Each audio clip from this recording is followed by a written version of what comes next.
Good morning students. Today I will start physics class 11 gravitation part 2. I have told in part first that Newton's law of gravitation, relation between small g and capital G, density of the earth and effect of altitude. Now I will tell in this part जैसे effect of altitude. Effect of altitude का मतलब ये था कि अगर surface पे कोई object है तो उसकी ग्रेविटी और एक उस सरफेस से किसी हाइट पे, एक फिक्स्ड हाइट पे जाने पे उसकी ग्रेविटी दोनों में डिफरेंस होगा। अब हमने कहा कि हाइट पे ना जाने पे अगर क्रस्ट में चला जाए, मतलब किसी गहराई में जाए, तो वहाँ पे भी ग्रेविटी बदल जाती है। ठीक है, तो इसको कहते हैं next topic is effect of depth.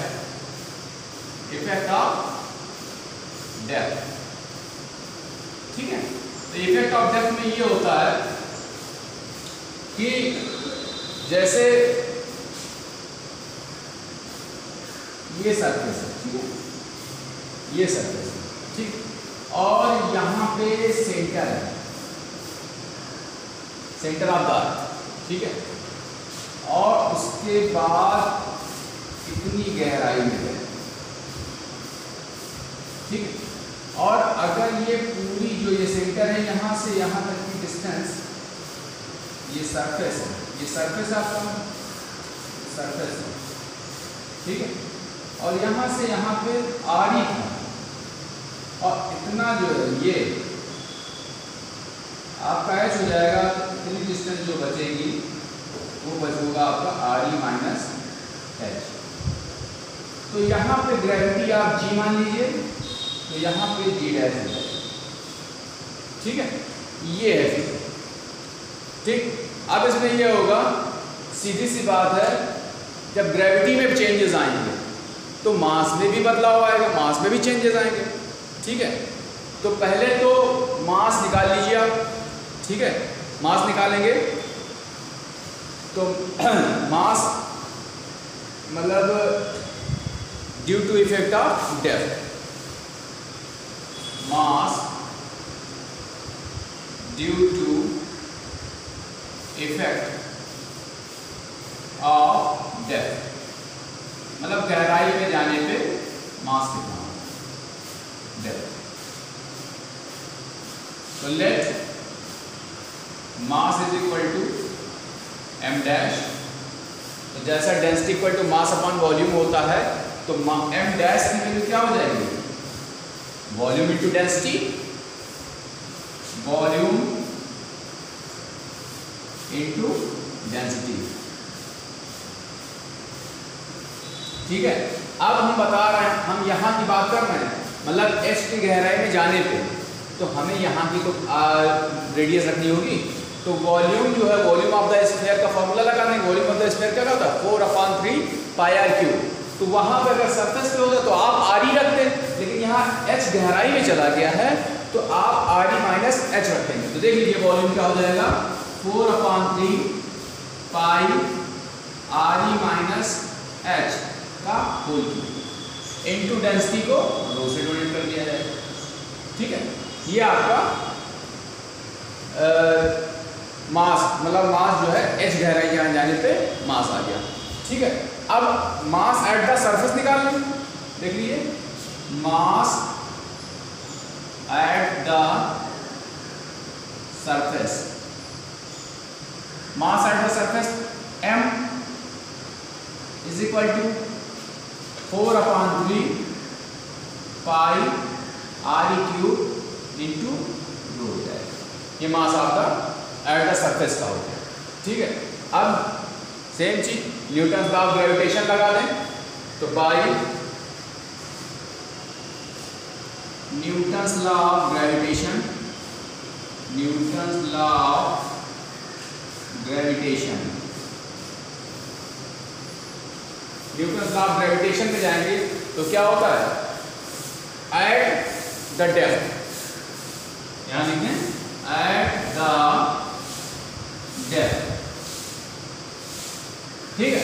जब एट द डेप्थ में जाएगा तो f की वैल्यू क्या हो जाएगी, f is equal to G, GMEM होता है तो एट द डेप्थ में गया तो जी एम डैश एम, ठीक है, एम डैश निकाला जी एम डैश एम, और क्या हो जाएगा आर ई माइनस एच, यहाँ पे हो जाएगा क्या हो जाएगा आर ई माइनस एच, तो आर अपॉन आर स्क्वायर होता है, तो यह हो जाएगा आपका आर ई माइनस एच का। अब देखिए एम डैश की वैल्यू आप निकाल चुके हैं, वो वैल्यू यहाँ पे पुट कर देते हैं, ठीक है, यहाँ लिखेंगे put the value of M dash, put the value of M dash की हमें पुट करते हैं, तब क्या मिलेगा f is equal to G क्या है 4/3 into 4/3 pi R E minus H का होल क्यूब इंटू रो, और इंटू एम भी हो जाएगा, ये देखिए एम लिखा हुआ है upon R E minus H का। अब f is equal to M G होता है, ठीक है, तो एम जी यहाँ पे अभी हम एफ एज इट इज रखेंगे, बाद में रख देंगे, ठीक है, अभी तो हम यही रखते हैं, ठीक। हाँ, हमने यहाँ पे ग्रेविटी जो है इसकी जी डैश बताई है, तो यहाँ पे एफ की वैल्यू क्या रखेंगे मालूम है, एम जी डैश रख देंगे, एम जी डैश हो जाएगी, ये आर ई माइनस एच की बात हो रही है, तो एम जी डैश हो जाएगी, M G dash is equal to हो जाएगा आपका जी इंटू 4/3 पाई। अब देखिए आर ई माइनस एच का स्क्वायर है, यहाँ क्यूब है, तो ये कैंसिल हो जाएगा ये, ठीक है, तो बचेगा R E minus H into rho into M, ये आपका इक्वेशन नंबर 1, ठीक। अब एट द सरफेस देख लीजिए, इधर आपका एट द सरफेस दिखा दें,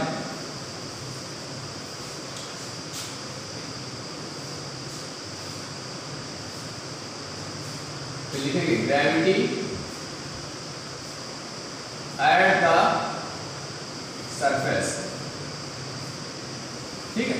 अब ग्रेविटी एट द सरफेस क्या हो जाएगी, ग्रेविटी एट द सरफेस हो जाएगी आपकी, वहां पे स्मॉल, यहाँ पे एम जी डैश था गहराई में जाने पे, तो वहां पे जी स्मॉल जी हो जाएगी, तो हो जाएगा M G is equal to वो जी इंटू 4/3 पाई, ये ऐसे ही रहेगा, और यहाँ पे गहराई में था तो आर ई माइनस एच था, यहाँ सरफेस पे तो आर ई हो जाएगी, R E into rho into M, ये आपका इक्वेशन नंबर 2, ठीक है। अब देखिए दो इक्वेशन आपको मिल गए, अब इसमें क्या होगा कि इक्वेशन 1 को 2 से डिवाइड कर दो, ठीक है, इस इक्वेशन को इससे डिवाइड कर दो, इक्वेशन 1 डिवाइड बाई 2, देख लीजिए इक्वेशन 1 डिवाइड बाई 2, अब इससे डिवाइड करेंगे तो इसको इससे मतलब M G dash upon M G हो जाएगा, देख लीजिए M G dash upon M G is equal to, यहाँ की वैल्यू पहले रखें तो G into 4/3 pi R E minus H into rho into M, ये हो गया आपका। इसके बाद ये रखें G into 4/3 into pi into R E into rho into M, ये एम और ये एम आपका कैंसिल हो गया, ये जी कैंसिल हो गया, ये 4/3 पाई कैंसिल हो गया, रो कैंसिल हो गया, एम में बच रहा आपका G dash upon G is equal to R E minus H upon R E, ये आपका हो गया, ठीक है। अब देखिए इसमें एक चीज मिल रही है, जी ट्रांसफर होकर यहाँ चला आएगा, तो जी डैश की वैल्यू रहेगी आपको इफेक्ट आप डेप्थ में निकालनी, मतलब उस गहराई में जाने पे, एच गहराई में जाने पे ग्रेविटी आपने जी मान ली, जी डैश ही निकालनी है आपको, तो g dash is equal to g into, और इसको आप 1 माइनस एच अपॉन आर लीजिए, ये आपका इफेक्ट ऑफ डेप्थ, मतलब डेप्थ में जाने पे ग्रेविटी किस तरह चेंज होगी ये याद रखिए, okay. Now in this series जैसे अब potential energy, gravitational potential energy देख लेते हैं।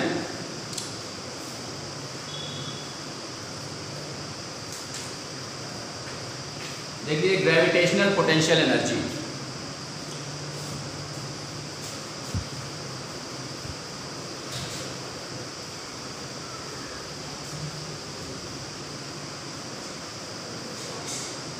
नेक्स्ट टॉपिक है आपका ग्रेविटेशनल पोटेंशियल एनर्जी। देखिए gravitational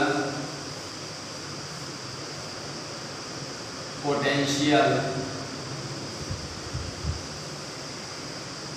energy.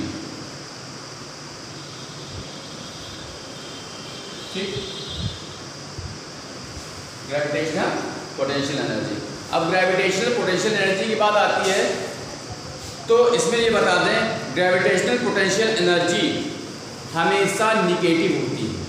Gravitational potential energy negative क्यों होती है? क्योंकि आप जानते हैं कि जब कोई ऑब्जेक्ट है वो पृथ्वी अर्थ इसको अपनी तरफ खींचती है तो जाके वो उस भाई को खींच जाएगी, उसमें मूवमेंट तो नहीं आएगा, तो इसलिए वो हमेशा निगेटिव ही होती है। तो यहाँ लिखे हैं gravitational potential energy is always negative. Gravitational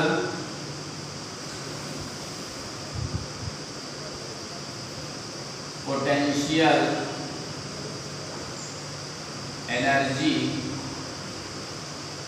is always negative. एक तो ये, ठीक है।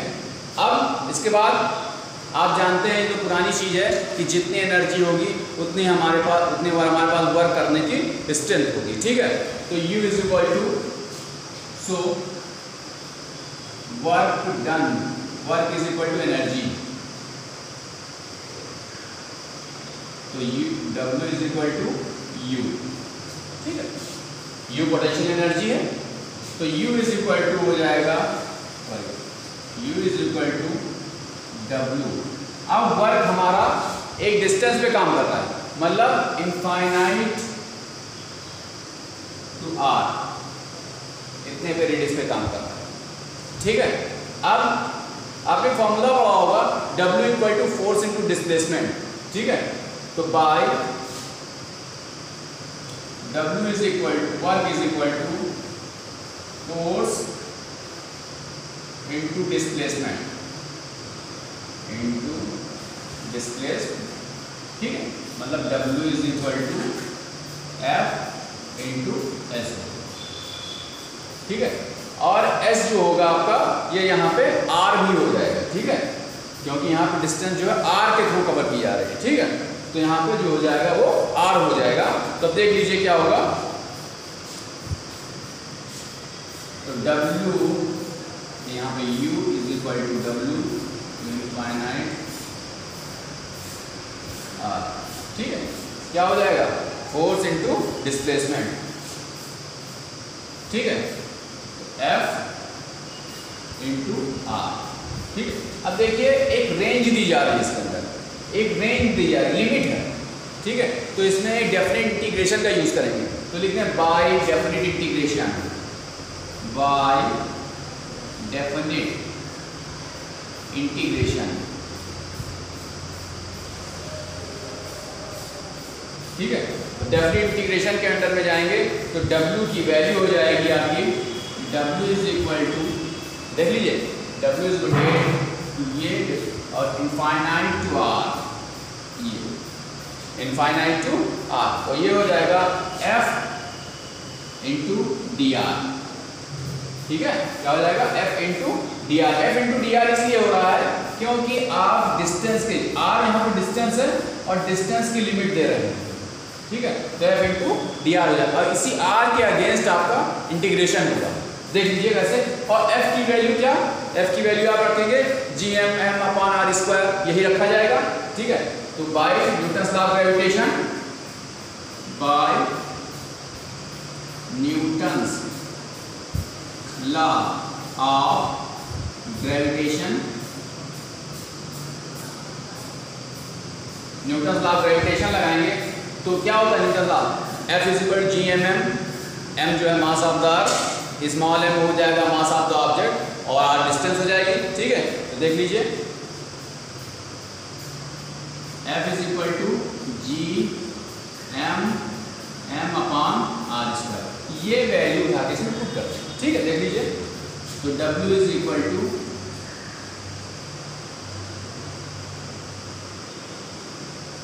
Infinite to R GM upon R square into D R.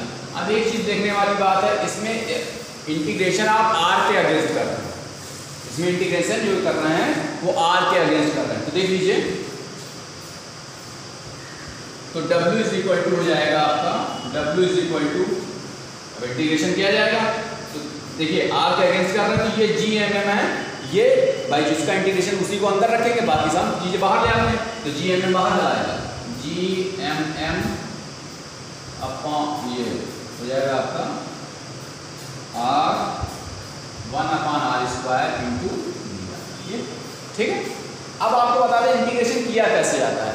जैसे इंटीग्रेशन का मतलब ये होता है जैसे x की पावर n है, देख लीजिए आप, जैसे x की पावर n है तो इसकी वैल्यू क्या हो जाएगी, इसकी वैल्यू हो जाएगी x की power n minus 1 upon n plus 1, ये होगी इंटीग्रेशन, ठीक है।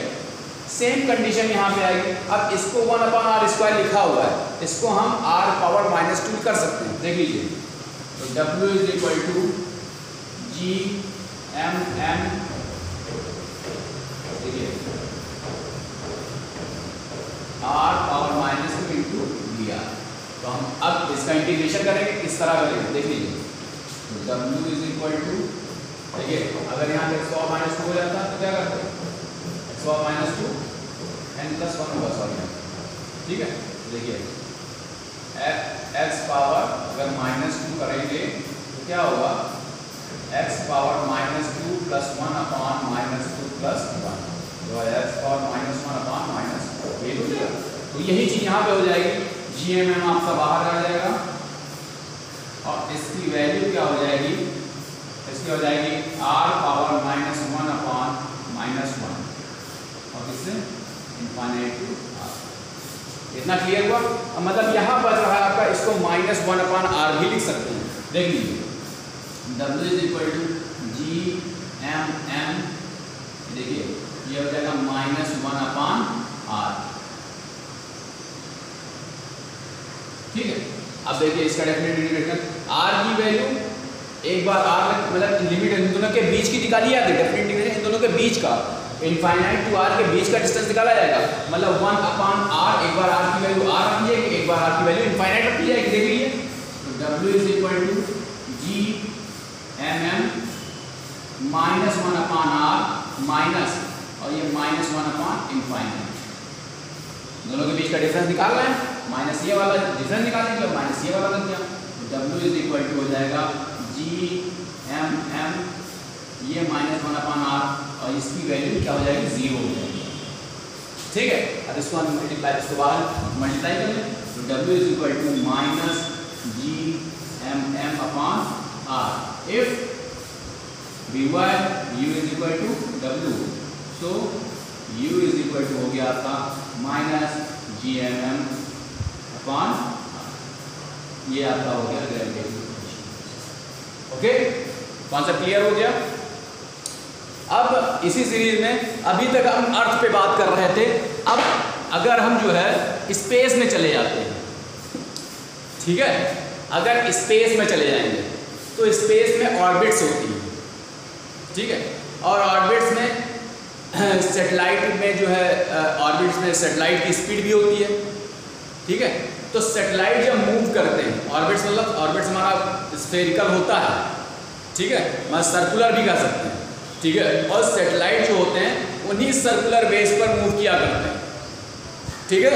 तो हम अब स्पेस एस्केप वेलोसिटी पे आते हैं, ठीक है, मोशन ऑफ सैटेलाइट्स, देख लीजिए अगला टॉपिक आता है motion of satellites.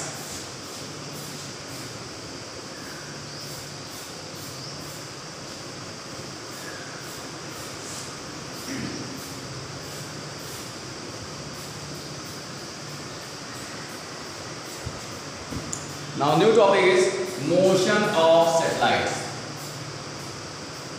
Motion of satellites. ठीक है, मीन्स आप इसको escape velocity भी कह सकते हैं और escape velocity, ठीक है। तो इसमें पहली चीज जो आती है वो और ऑर्बिटल स्पीड ऑफ सैटेलाइट, जो पहली चीज आती है orbital speed of satellite, orbital speed of satellite, मतलब ऑर्बिट्स पे जाने पे सैटेलाइट की स्पीड क्या होगी, ऑर्बिटल स्पीड ऑफ सैटेलाइट। देखिए ये कैसे होगा, किसी सैटेलाइट की स्पीड ऑर्बिट्स में क्या होगी, ये आपको निकालना है। तो इसके लिए सबसे पहले आप न्यूटन का लॉ जो है आप यूज़ करेंगे, क्योंकि वहाँ पे एक फोर्स अप्लाइड होता है ऑर्बिटल स्पीड में, ठीक है। तो बाय न्यूटन सेकेंड लॉ इस्तेमाल करेंगे, फोर्स अप्लाइड होता है ऑर्बिट्स में, तो बाय न्यूटन सेकेंड लॉ ले लीजिए, बाय न्यूटन सेकेंड लॉ। जब फोर्स अप्लाइड हुआ तो सीधी बात न्यूटन का सेकेंड लॉ आता है, तो F is equal to ma ले लें, ठीक है। अब देखिए m तो आपका एक जो है आपका एंगुलर एक्सीलरेशन है, एंगुलर एक्सीलरेशन लिखते हैं क्योंकि ऑर्बिट्स आपकी स्फेरिकल है, सर्कुलर है, ठीक है, सर्कुलर है। तो सर्कुलर में अब अभी जब तक आप हॉरिजॉन्टल में जा रहे थे, हॉरिजॉन्टल मूवमेंट हो रहा था, हॉरिजॉन्टल फोर्स अप्लाइड हो रहा था, तो वहाँ पे कॉमनली एक्सीलरेशन यूज हो रहा था, यहाँ पे एंगुलर एक्सीलरेशन यूज होगा। क्यों? क्योंकि जब अगर एक सेंटर से कोई ये ऑब्जेक्ट ये मूवमेंट है, तो ये ऑब्जेक्ट इस तरह मूवमेंट करेगा तो यहाँ पे एंगल प्रोवाइड होगी। अब जब हॉरिजॉन्टल मूवमेंट होता था तो उसमें एंगल प्रोवाइड नहीं होती थी, यहाँ पे एंगल प्रोवाइड होती थी, ये आर्क रेडियस के अगेंस्ट एंगल प्रोवाइड होती थी। तो एंगुलर एक्सीलरेशन की वैल्यू जो हो जाएगी, एंगुलर एक्सीलरेशन हो जाएगा, एंगुलर एक्सीलरेशन हो जाएगा a is equal to v square upon R के।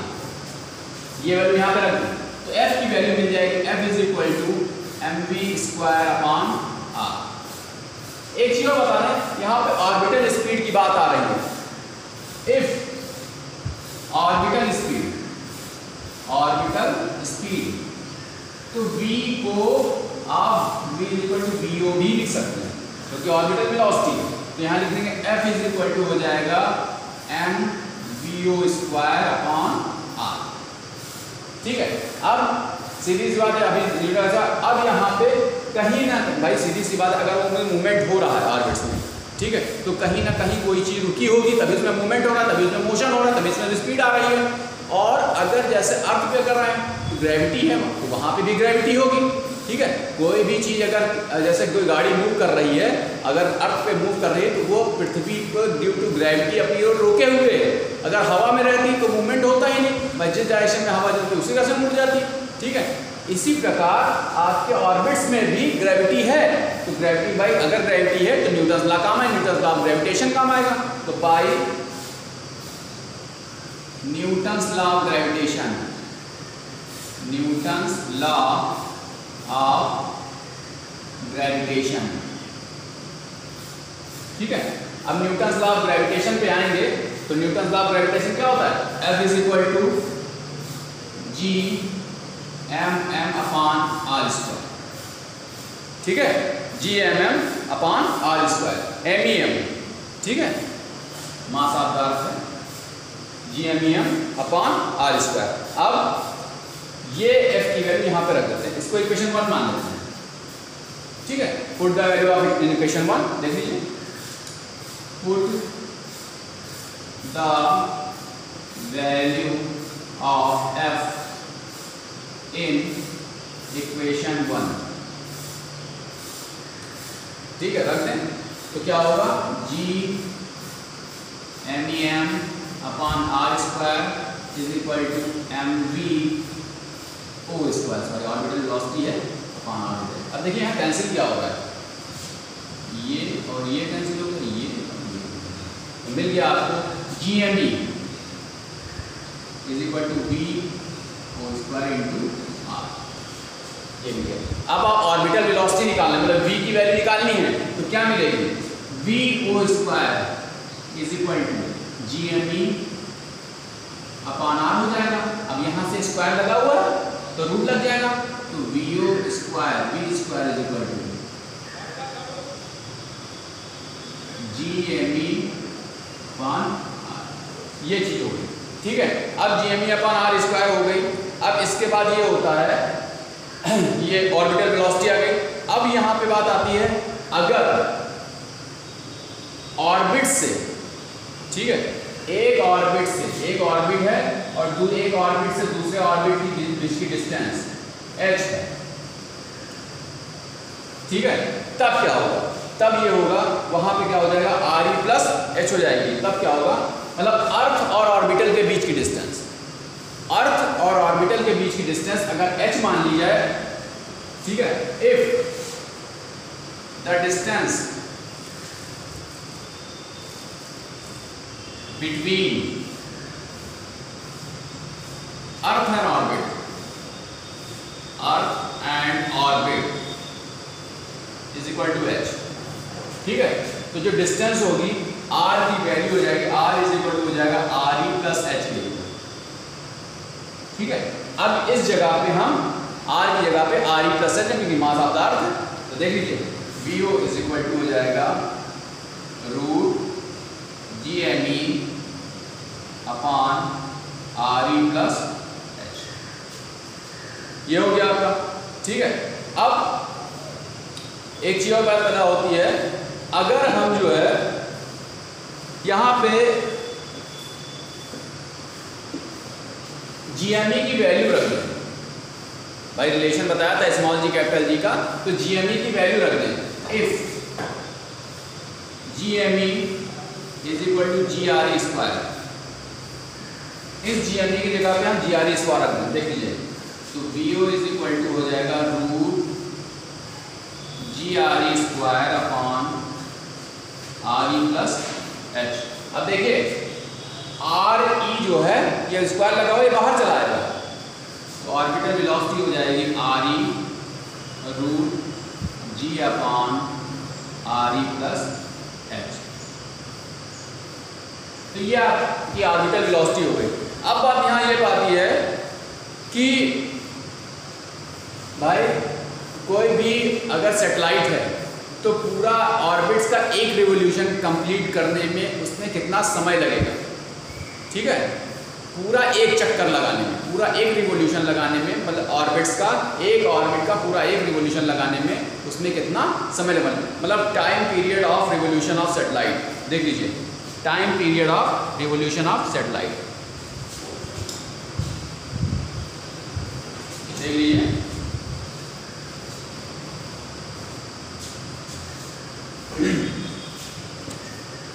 अगला टॉपिक है टाइम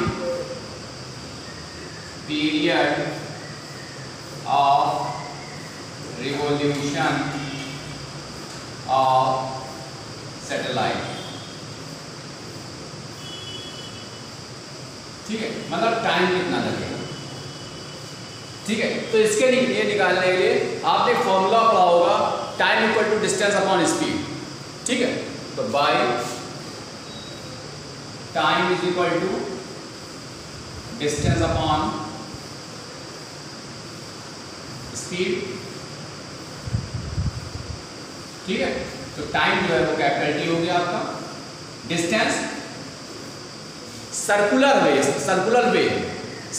वे है तो मतलब सरकम ऑफ सर्किल, पूरा रिवोल्यूशन कंप्लीट करने में, पूरे सरकम पे रिवॉल्व करने में, तो सरकमफ्रेंस ऑफ सर्किल का फॉर्मूला क्या होगा, 2πr, तो यहां लिख देंगे 2πr अपॉन ऑर्बिटल वेलोसिटी, ठीक है। अब t की वैल्यू क्या हो जाएगी, t इज इक्वल टू हो जाएगा 2π, ठीक है, भाई दोनों अर्थ और उसके सैटेलाइट ऑर्बिट्स के बीच की different distance 2π re plus h, ठीक है, अपॉन ऑर्बिटल वेलोसिटी, ठीक है।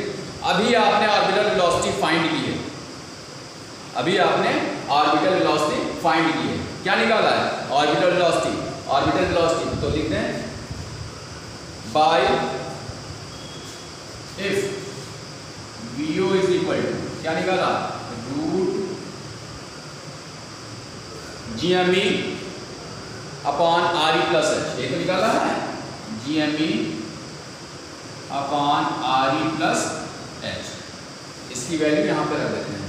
सो t is equal to 2 pi R E plus H upon, अच्छा एक चीज बताएं, अगर हम रूट हटाना चाहें क्या करेंगे, देखिए तब देखो कैसे लिखेंगे, G M E upon R E plus H इसकी पावर 1/2 हो गई।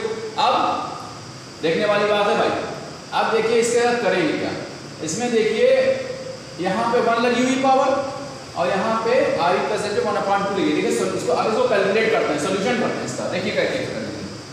तो t is equal to 2 pi R E plus H, यहाँ पे लिखेंगे जी एम ई की power 1/2 upon R E plus H power 1/2।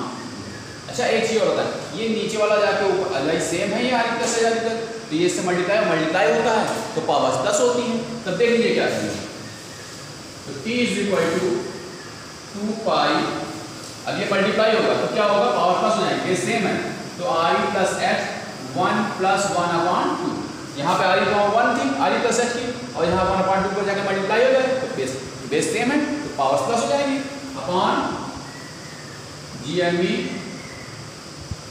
Power 1/2, ये हो गया। अब इसकी वैल्यू क्या हो जाएगी, t is equal to 2 pi R E plus H power 3/2 upon G M E power 1/, अच्छा इसको एक तरह और लिख सकते हैं, देखिए कैसे लिखेंगे, t is equal to 2 pi root पूरे में लगा दिया और आर ई प्लस एच का होल क्यूब कर दिया अपॉन जी एम ई कर दिया, ठीक है। अब GME की वैल्यू रख देते हैं, ठीक है, अब GME की वैल्यू रख देते हैं, GME की if GME is equal to GRE square, ये रख देंगे, तो GME की जगह GRE स्क्वायर रख देंगे बस। t is equal to time period is equal to 2 pi root R E plus H का होल क्यूब अपॉन GRE, ये आपका time period of revolution. Okay, concept clear हो गया है, ठीक, थैंक यू।